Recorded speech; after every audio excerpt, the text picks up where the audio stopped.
Agora eu consigo interpretar as profecias, eu consigo identificar os sinais da volta de Jesus. E aí a gente começa a linkar agora a Bíblia com os acontecimentos que estão ocorrendo, com os sinais no céu, na terra. Hoje eu consigo entender com maior clareza e com profundidade o livro de Apocalipse. Eu tenho aprendido sobre os sinais da volta de Cristo, tenho aprendido sobre os sinais de Apocalipse, tenho aprendido como interpretar os sinais. Eu tenho tirado várias dúvidas que eu tinha e algumas lacunas.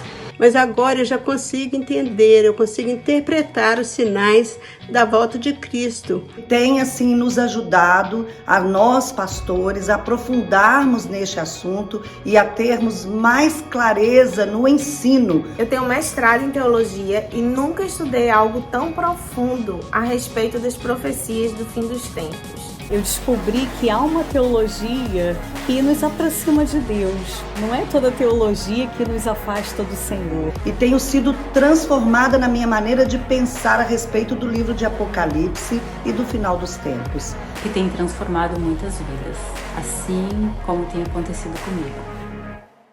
Bem-vindos à Jornada Escatológica. Que bom que você está aqui. Olá, eu sou o pastor Rodrigo e hoje eu vou te ensinar a interpretar as profecias, compreender os sinais da volta de Cristo e a falar sobre isso com segurança. Eu acredito que você pode estar aí pensando que um livro tão complexo, uma mensagem tão complexa, não seja possível aprender a interpretar, abrir o livro do Apocalipse e realmente compreendê-lo.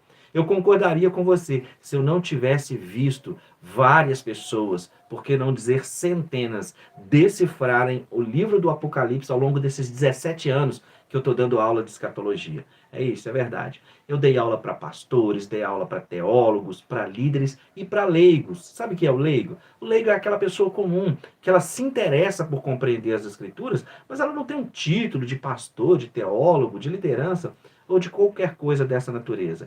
É possível abrir o Apocalipse, compreender os sinais da volta de Cristo e se tornar um agente transformador, um evangelista capaz de salvar a sua família e as pessoas que te ouvem. E hoje eu vou te ensinar esse método. Essa é a primeira de 4 aulas onde eu vou me aprofundar com você no Apocalipse. Mas antes de ensinar o método, eu quero te contar como é que eu cheguei nele, eu quero te contar a minha experiência. Tudo começou ali nos anos 90, no final dos anos 90, quando indo para a escola dominical, eu tive contato com uma professora da escola bíblica chamada Luceli. Aquela professora começou a falar de temas como o arrebatamento, anjos, demônios, inferno, tribunal de Cristo, recompensas numa vida do porvir, e aquilo me despertou um interesse muito grande. Foi quando ela me recomendou ler pelo menos 2 livros que abordavam o tema. Eu li os 2 livros e voltei para ela ainda muito mais curioso, ainda mais muito interessado. E ela disse, olha, é hora de fazer teologia. Então eu fui fazer teologia, mas eu não dei de cara imediatamente com nenhum método, com nenhuma maneira de compreender o Apocalipse e as profecias. Inclusive nós tínhamos que fazer várias matérias teológicas até chegarmos no estudo da escatologia e no estudo do Apocalipse. Então eu segui fazendo especializações, fazendo uma série de cursos, e lá se foram 22 anos. É isso mesmo. Agora se completam 22 anos que eu estudo escatologia, estudo profecia bíblica, e fazem 17 anos que eu sou professor deste tema. E esse tempo todo, essa bagagem, me levou a elaborar um tema, desenvolver um tema. Quando você se torna meu aluno, você observa que aqui você não encontra a resposta pronta. Além de dar o peixe, claro, eu ensino a pescar. Então, um diferencial escatológico que eu faço questão de primar é ensinar a você como interpretar as profecias. E é isso que nós vamos aprender a partir de hoje. Fique comigo até o final e fique atento às próximas aulas. Você sabia que você pode estar interpretando as profecias errado e assumindo um significado para as escrituras que originalmente elas não têm? Existem muitas passagens bíblicas que eu tenho certeza que você conhece, você prega sobre ela. Eu acredito que você tem evangelizado muitas pessoas com essas passagens, mas nós vamos descobrir nessas aulas que muitas passagens, passagens das escrituras que nos foram ensinadas, que foram ditas para nós, foram ditas num contexto popular, no afã de evangelizar, ou seja, claro que a atitude era nobre, mas sem respeitar o contexto das passagens e o episódio onde elas estavam narradas. Por exemplo, Mateus capítulo 24 é o contexto escatológico mais mal compreendido de toda a Bíblia. muitas pessoas não se atentam para o que está acontecendo, para o fato de que a igreja ainda não existia enquanto corporação, enquanto instituição, e que ali em Mateus 24, Jesus estava respondendo a 3 perguntas dos seus discípulos. Não é? Quando haveria a destruição do templo, quando seria a sua volta, e que sinais haveriam no fim do mundo. E Jesus, então, no restante de Mateus 24 e 25, porque outra coisa muito importante de se notar, Mateus capítulo 4 e 25, apesar de estarem assim em capítulos, e para muitas pessoas parecer que são assuntos diferentes, na verdade não o são. Mateus 24 e 25 estão no mesmo contexto não interrompido do sermão escatológico de Jesus. É isso mesmo. Então veja você, naquele contexto, Jesus estava falando da tribulação, estava falando de Israel e de uma série de sinais e de coisas que aconteceriam quando da perseguição de Israel. Passagens como ai das que estiverem grávidas, em Mateus 24, que muitas pessoas atribuem ao arrebatamento, dizendo que no momento do arrebatamento as crianças vão sumir da barriga, não se refere a isso e não existe essa passagem nas Escrituras. Pasme você com isso. Essa passagem ela se refere à perseguição das mulheres grávidas, porque a nação de Israel enfrentou vários cercos em vários episódios, onde até mulheres comeram fetos devido, e você já deve ter lido isso nas Escrituras, devido ao cerco que sofreu. Então é por causa do tamanho da perseguição que as mulheres grávidas sofriam quando do cerco de Israel, que Jesus emitiu essa sentença, essa declaração profética. Ainda dentro de Mateus 24, Jesus avisou que muitos creriam em falsos cristos. Ou seja, mais uma aplicação para um período específico de um grupo de pessoas que está esperando o Messias. Não poderia se aplicar a um contexto do arrebatamento e a igreja, já que a igreja já recebeu o Messias. Percebe como o texto e o contexto vão revelando a passagem? Questões como ore para que a vossa fuga não aconteça no sábado nem no inverno, refere-se a Israel, porque o povo de Israel guarda o sábado, porque o inverno naquela região neva muito. Passagens ainda como nos dias de Noé. Muitas pessoas pegam somente, diz que o arrebatamento vai ser como nos dias de Noé. Mas nunca foi dita a palavra arrebatamento em Mateus 24. E ainda que não houvesse a palavra harpazo ou raptare, que são as palavras gregas para arrebatamento no contexto hebraico, essa doutrina, a essência desse ensino não está contida em Mateus 24. Ou seja, essa questão como nos dias de Noé não tem qualquer referência ao arrebatamento da igreja, mas sim à perseguição da tribulação. Tanto é que se você continua lendo os versículos seguintes em Mateus 24, assim como nos dias de Noé, veio o dilúvio e os levou a todos. Assim também será na vinda do Filho do Homem. Esses que serão levados serão lançados no lago de fogo. É só você ler o contexto das passagens. E é isso que tenho me proposto e que me proponho nessa nossa jornada escatológica. Trazer essas compreensões para você. Quando ainda o texto de Mateus 24 diz que estarão 2 no campo, um será levado e o outro deixado. Estarão 2 numa cama, uma será tirada e a outra deixada. E segue por aí fazendo paralelos de 2 a 2. Ele não está fazendo uma referência ao arrebatamento da igreja. Essa palavra, mais uma vez, ela não aparece ali. O contexto dito em Mateus 24, em paralelo com o que Jesus explicou nas parábolas do reino, por exemplo, ele diz que os anjos virão e tirarão tudo aquilo que é impuro, todos aqueles que são relacionados com cabritos, com bodes, e lançarão no lago de fogo. E aqueles que ficarem herdarão a terra, herdarão o milênio. É disso que se ocupa, por exemplo, o discurso das bem-aventuranças de Jesus, de que os mansos herdarão a terra. Por quê? Essa é uma mensagem muito específica, para um contexto muito específico e para um grupo muito específico, e nunca se referiu ao arrebatamento da igreja.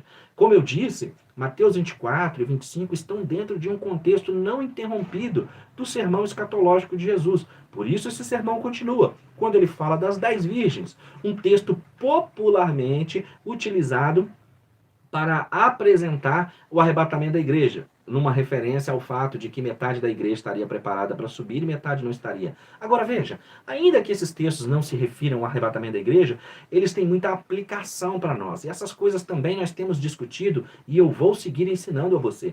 Ainda que um texto especificamente se refira a determinado episódio, ele pode ter uma aplicação espiritual para mim e para a minha vida.